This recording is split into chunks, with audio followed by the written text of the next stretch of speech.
El mundo de los muertos, los fantasmas, los demonios en la cultura china. ¿Cómo los enfrentan? ¿Cuáles son sus miedos? ¿Cómo los contraatacan? ¿Qué hacen para poder tenerlos al otro lado del mundo físico? Hoy, en Leyendas Chinas, hablaremos de todo lo referente a estos seres que a todos nos asusta, el más allá, y que puede haber en él oculto entre las sombras, entre nuestros miedos, y cómo enfrentarlos. Conoceremos sobre todas las tradiciones de la cultura china referente a estos seres que tanto nos asustan. Hola, soy Carmen Castel y aquí en este su canal, El Canto de la Sirena, hablaremos de fantasmas, espíritus, entierros y todo lo referente al más allá chino.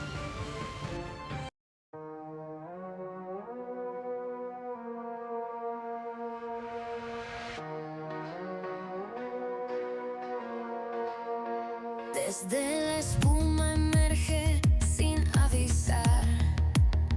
Trae cuentos que queman como el salitre en el mar. Las historias de fantasmas fueron unas de las primeras manifestaciones literarias en la antigua China. Seguramente estas historias formaban parte de una tradición oral muy antigua que precedió al desarrollo de la escritura durante la dinastía Shang en el año 1600 a.C. y sigue siendo una de las más populares en China hasta el día de hoy. Para los chinos antiguos, los fantasmas eran un asunto muy serio. En la China actual, los fantasmas solo pueden hacer daño si tú crees en ellos. Pero en la antigua China eran una parte indiscutible de la realidad. Sin importar si les temías o si los tomabas en broma, cuando una persona fallecía, su alma cruzaba un puente hacia el más allá, para luego ser juzgada como digna o indigna en este cruce. Si había vivido una buena vida, continuaba su camino. Si había hecho el mal, caía del puente hacia el infierno. Si alcanzaba el otro lado, su destino dependía de sus creencias. Algunos se reencarnaban, mientras que otros iban a parar junto a los dioses. Los budistas, por ejemplo, creían que la reencarnación era más común, mientras los confucianistas pensaban que los antepasados vivían con los dioses y se les podía pedir ayuda o protección a través de oraciones. El primer paso en este viaje tras la muerte era el entierro y la ceremonia fúnebre. Si estos rituales no se realizaban correctamente, el alma del difunto regresaba al mundo de los vivos para atormentar a los que seguían con vida.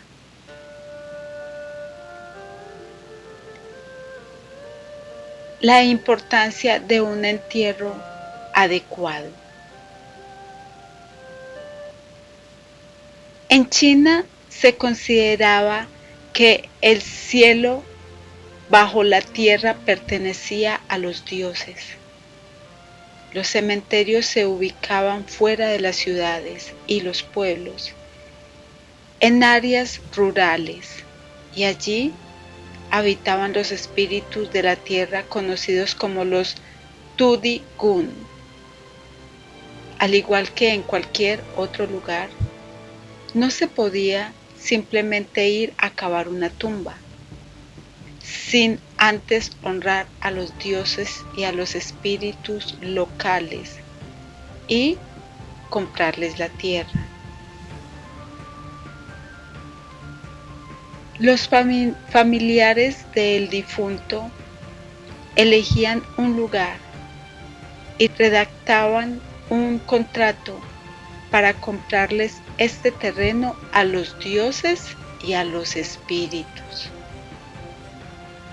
El contrato detallaba el nombre del fallecido, sus títulos, la fecha de su muerte, las medidas exactas del terreno, el monto pagado por la tierra y las firmas de los testigos. Acto seguido, colocaban el documento en la tumba y luego lo honraban pagando una suma de dinero. Como el dinero físico no servía en el más allá, la gente compraba hojas de papel, de las cuales se recortaban billetes, se escribían las cantidades y se quemaban en la tumba. Después de cumplir con todo esto y recibir señales de aprobación, se podría enterrar a la persona. Como se esperaba que el alma del difunto cruzara el puente hacia la tierra de los dioses, se incluían en el entierro un ajuar funerario compuesto de objetos y alimentos que eran elegidos por sus seres queridos. Luego, se debía guardar luto por el difunto durante el tiempo adecuado. Para los padres y los abuelos, el periodo mínimo de luto era de 3 años, durante los cuales se debía vestir la ropa especial de luto, no asistir a fiestas, no escuchar ni tocar música y, en el caso de los funcionarios públicos, no ir a trabajar. Los funcionarios gubernamentales debían renunciar durante 3 años si fallecía un padre o un abuelo, y no reportar una muerte a las autoridades podía resultar en el exilio o en trabajos forzados. Estas reglas, entre muchas otras, se aplicaban tanto a la realeza como a la clase campesina. Y si alguno de estos pasos no se cumplía correctamente o se pasaba por alto, el alma del difunto regresaría a la tierra. Bien, acá podemos ver cómo era un entierro según las costumbres chinas para que tu difunto pudiera cruzar el puente y descansar en paz, ya fuera con los dioses o fuera en una reencarnación. Ahora continuemos con las partes del alma. El alma se dividía en 2 partes, el Po y el Hun. El Po correspondía al aspecto yin del alma, asociado con la oscuridad, el agua y la tierra, según lo explica el experto Charles Venn. Era el gobernante de la naturaleza física del ser humano y daba forma al feto en el útero. El Po representaba la naturaleza animal del hombre, los instintos y los deseos que se hicieron evidentes tras el nacimiento, cuando El comportamiento del bebé se centraba claramente en satisfacer sus necesidades egoístas. En pocas palabras, es la parte animal que tenemos los humanos. Ahora veremos el Hun. Era el aspecto del Yan, del alma, asociado con la luz, el fuego y los cielos. Ben escribe: gobernaba la inteligencia del ser humano al nacer. Era débil, pero evolucionaba y se fortalecía a medida que se desarrollaba el niño, especialmente después de los 6 años, cuando comenzaba la educación. Alcanzaba su madurez completa a los 20 años, pero no se perfeccionaba por completo hasta los 50 años. Imagínense, entonces todavía muchos estamos en evolución. Estas dos partes del alma trabajaban juntas para hacer posible la vida de una persona. El Hun, la razón, gobernaba al Po, el instinto. Pero el Hun necesitaba al Po para sobrevivir. Después de la muerte, estos dos aspectos del alma podían regresar para causar problemas a los vivos si no se habían cumplido los ritos funerarios adecuados, o bien por motivos como terminar asuntos que dejaron pendientes, cumplir con algún juramento, corregir alguna injusticia o incluso solo para hacer una visita. Una historia de fantasmas que acechan una casa en la que alguna vez vivieron, que persiguen a familiares o que se aparecen a extraños pidieron ayuda. Son ejemplos de apariciones de El Po. Son el resultado de un espíritu Jin que sigue atacando a la tierra porque no se realizaron los rituales adecuados para liberarlo. Una de las historias más conocidas de este tipo trata del fantasma de una niña que visitaba la casa de unos hermanos. El espíritu era tan molesto que lo capturaron, lo metieron en una bolsa y lo arrojaron a un pozo.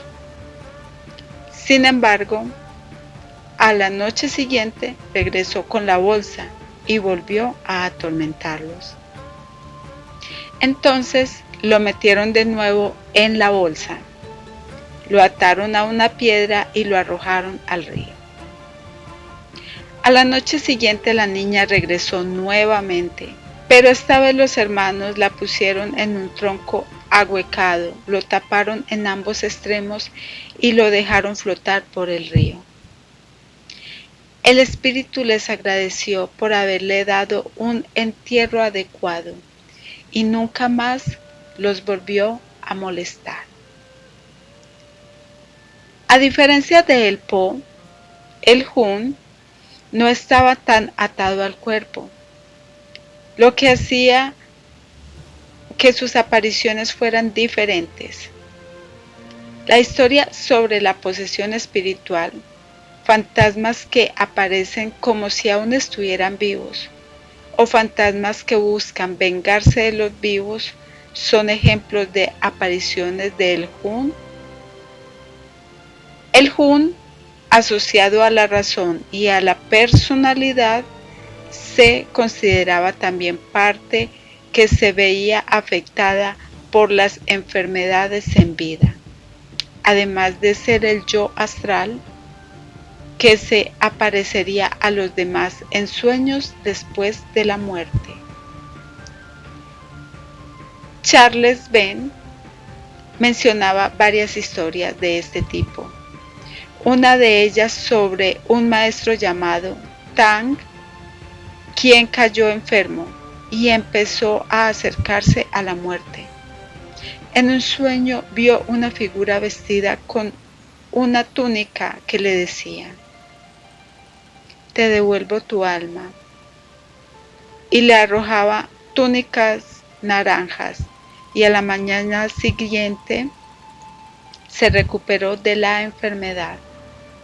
Las túnicas naranjas simbolizaban la vestimenta del alma, su aspecto único que era el Hun.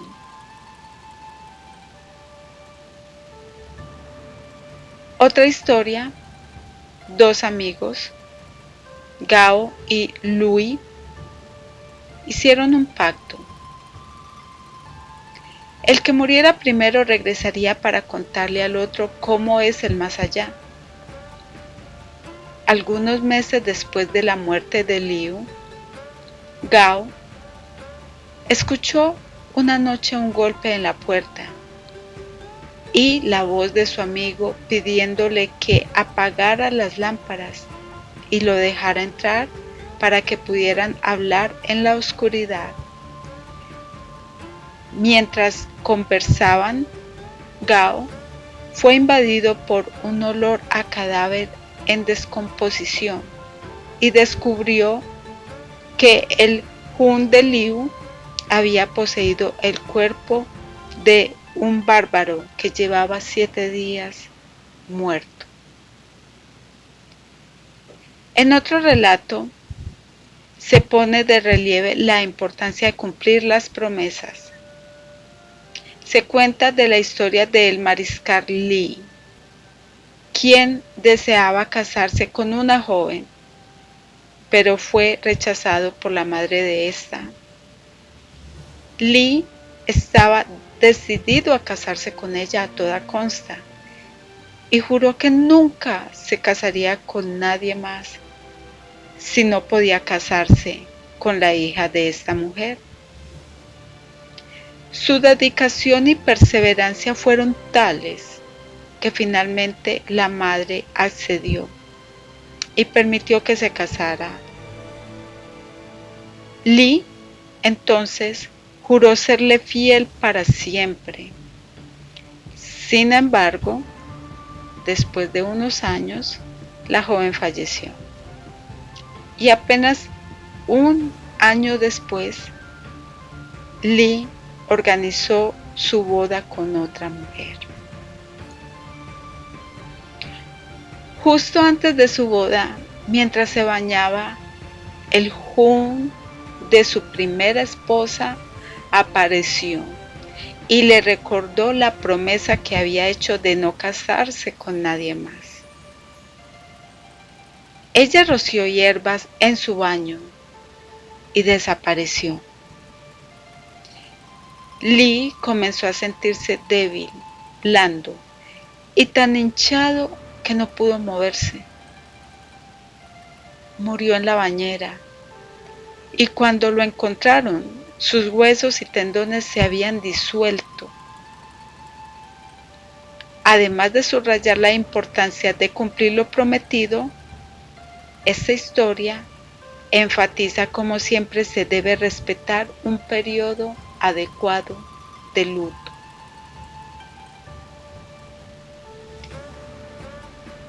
Y en el siguiente extracto continuaremos con tipos de fantasmas y los ritos que hay con estos en sus festividades. Del fondo oscuro ella ascendió sin temor. Trae palabras talladas en coral y dolor. Son verdades desnudas que al mar confiaron. Susurros que las olas al viento llevaron. En su Tipos de fantasmas. El Po y el Hun, cuando regresaban para atormentar a los vivos, solían ser llamados Gui, también conocidos como Kui, Kui o Gui. El motivo principal de su regreso era un entierro inadecuado. aunque también podían regresar en busca de venganza o para pedir ayuda en corregir una injusticia que habían causado o padecido. En una historia, la madre de un hombre falleció y después de que se realizaran todos los rituales correspondientes en su entierro, ésta regresó para atormentar a su hijo. En este caso, unos saqueadores habían irrumpido en su tumba y profanado su cuerpo, por lo que ella necesitaba que su hijo los atrapara y los castigara. Después de que él cumpliera su petición, nunca más la volvieron a ver. Un fantasma especialmente peligroso era el Shui Wi, fantasma del agua, el cual representaba el espíritu de alguien que se ahogó y cuyo cuerpo no fue recuperado ni enterrado correctamente. El Shui Wi rondaba las aguas donde había muerto y atraía a las personas para ahogarlas. Después de que su víctima fallecía, el Shui Wi podría continuar su camino, pero el espíritu de la persona muerta ocupaba su lugar y aguardaba a la próxima víctima, una persona incauta. Como resultado, se solían llevar a las aguas talismanes y amuletos para protegerse de un Shui Wi al acercarse al agua y nadar. Los Jianshi eran una especie de fantasmas zombies. El nombre significaba cuerpo rígido, que robaba el aliento a los vivos.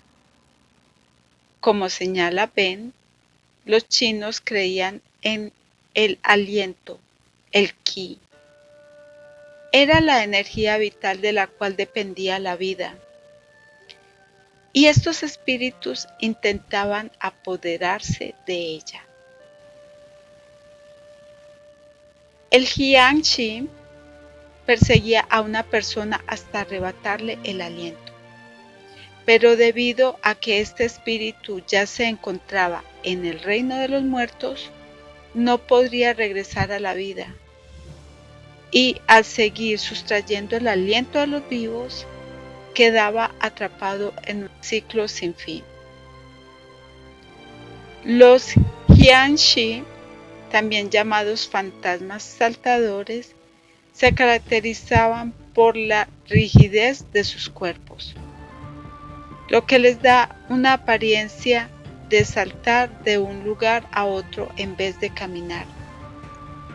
Y se trata de espíritus depredadores que deben ser alejados inmediatamente con el uso de amuletos y conjuros.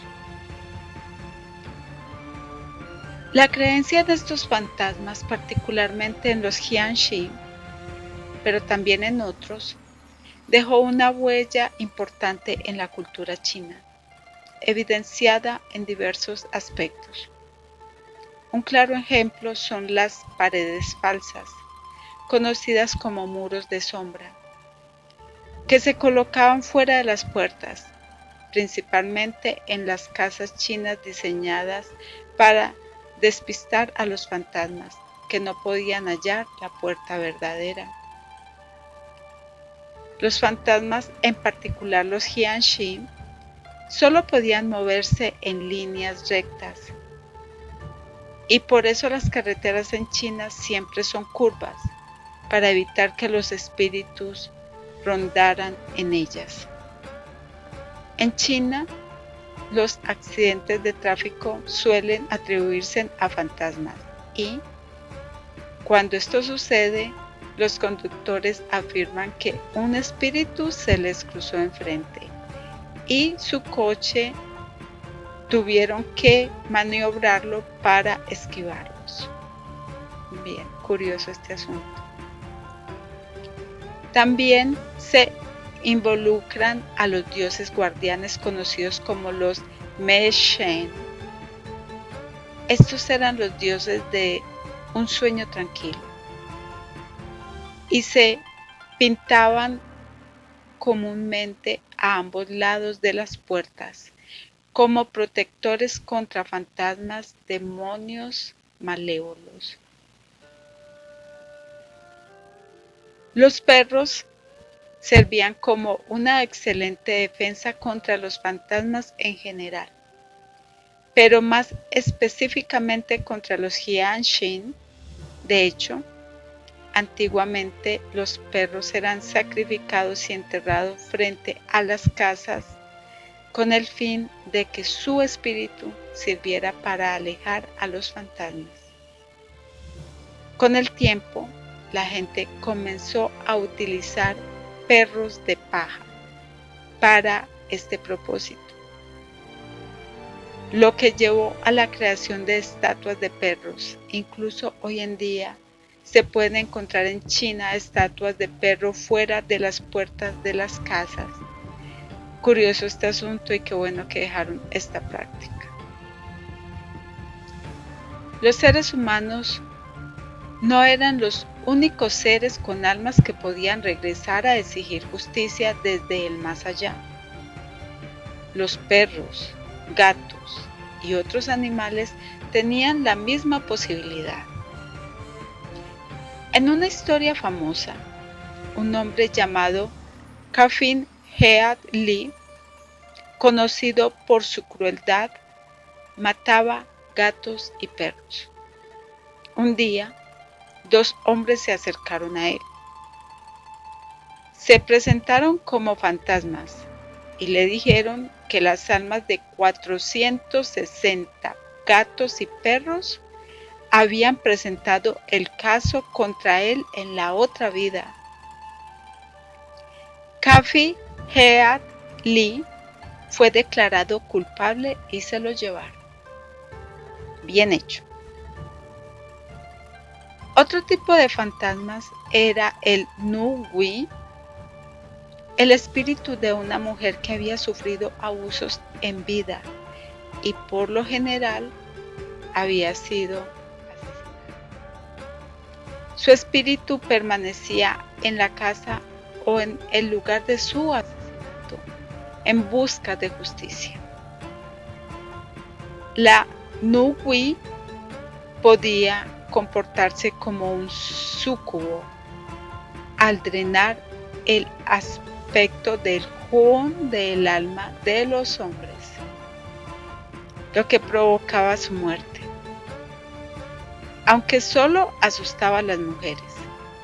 Siempre acababa con la vida de los hombres. Ya sabemos cómo lo hace un súcubo. También existían los Kui Shen, demonios de la naturaleza, asociados a los espíritus de la tierra. Estos espíritus no deben ser confundidos con los Tu Di Gun, conocidos como los espíritus de la tierra. Los espíritus Kui Shen compartían con los Tu Di Gun el hecho de no haber sido humanos y de ser inmortales, pero, a diferencia de estos últimos, no estaban atados a un lugar en concreto y se les atribuía comportamientos maliciosos o malvados. Y, a diferencia de los Oni, no se consideraban tan malévolos. Los Oni eran espíritus malignos, capaces de poseer a una persona, guiándola por el camino erróneo, apoderándose de una casa y causar todo tipo de problema a los seres humanos. Es posible que los Oni hayan sido humanos en algún momento, o tal vez eran espíritus eternos.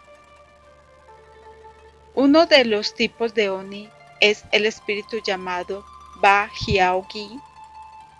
Se trata del alma de una persona que en vida era adicta al juego y murió, por lo general, en suicidio, sin haber saldado sus deudas. Tras la muerte, esta persona se convirtió en Ba Hiao-gui, un espíritu de aspecto horrendo que aterrorizaba a los vivos. El tipo de espíritu más conocido en China es el fantasma hambriento.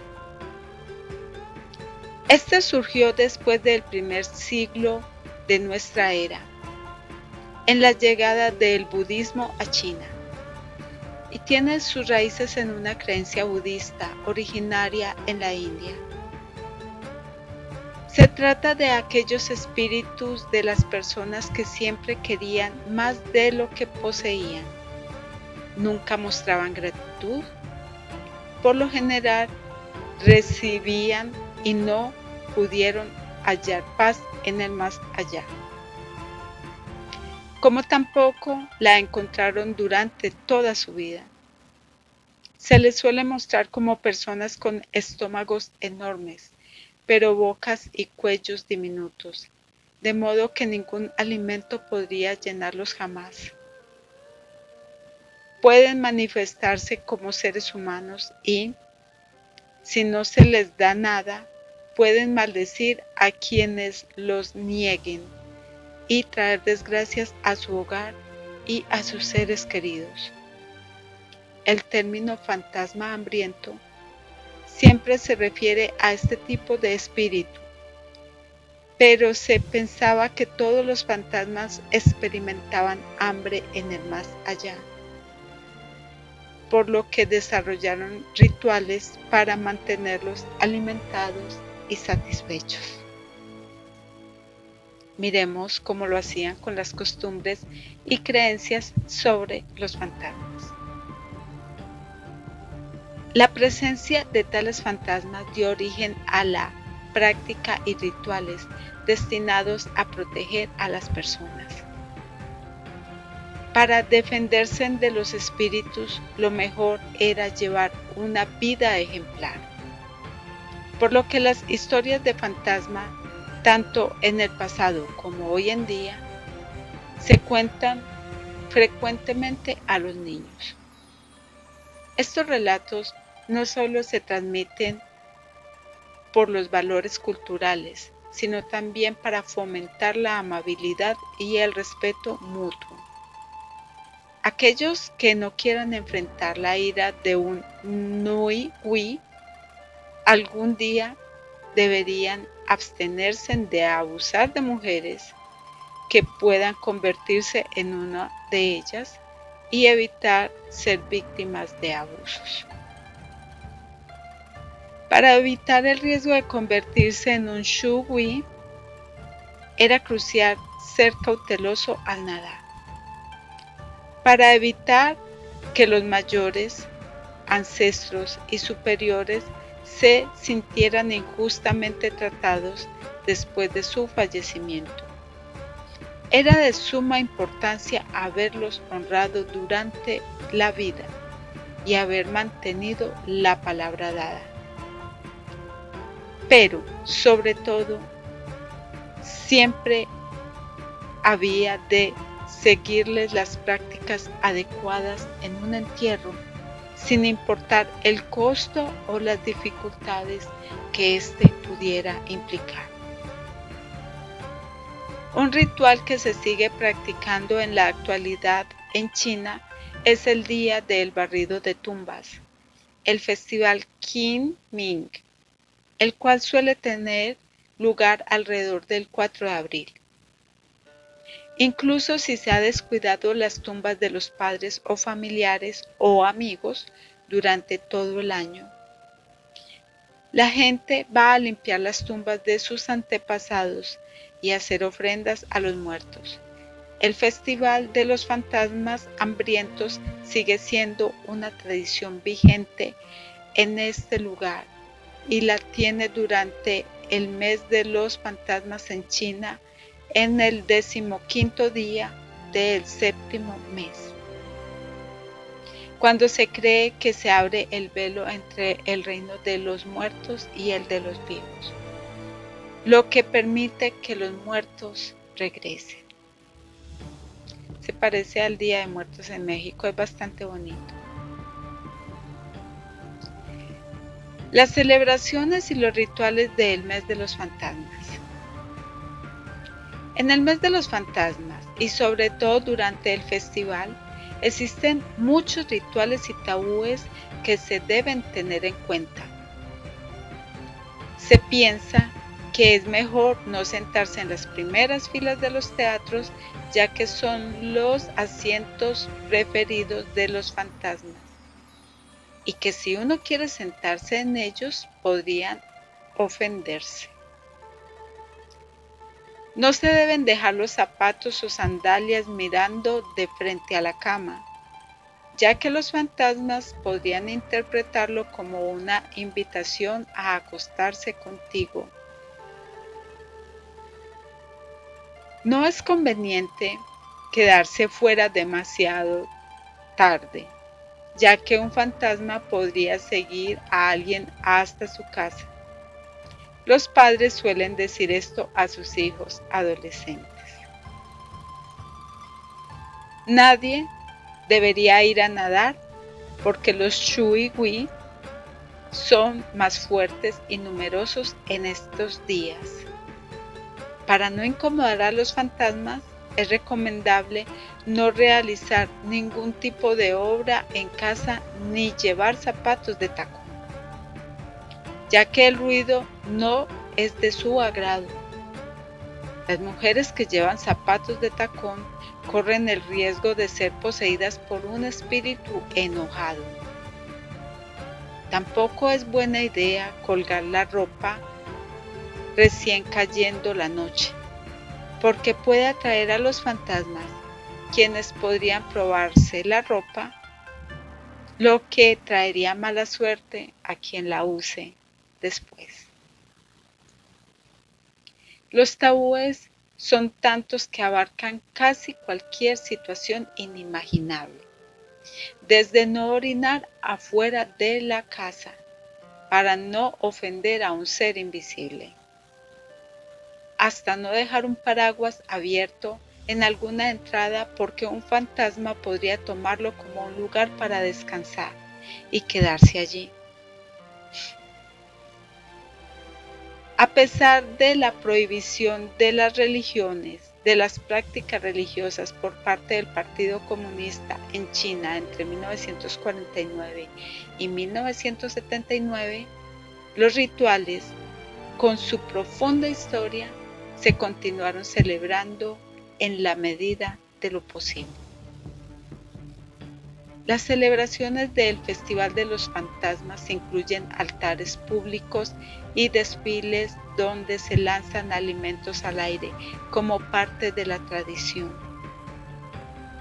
Como se cree que los fantasmas tienen hambre, se les ofrece comida tanto en los hogares como en los espacios públicos, e incluso se colocan altares con frutas frescas y alimentos dulces en las calles y en las plazas públicas, en las que el pasado y aún hoy en día se quema incienso frente a las casas en homenaje a los antepasados y para ofrecer un agradable aroma a los espíritus que pasan por los alrededores.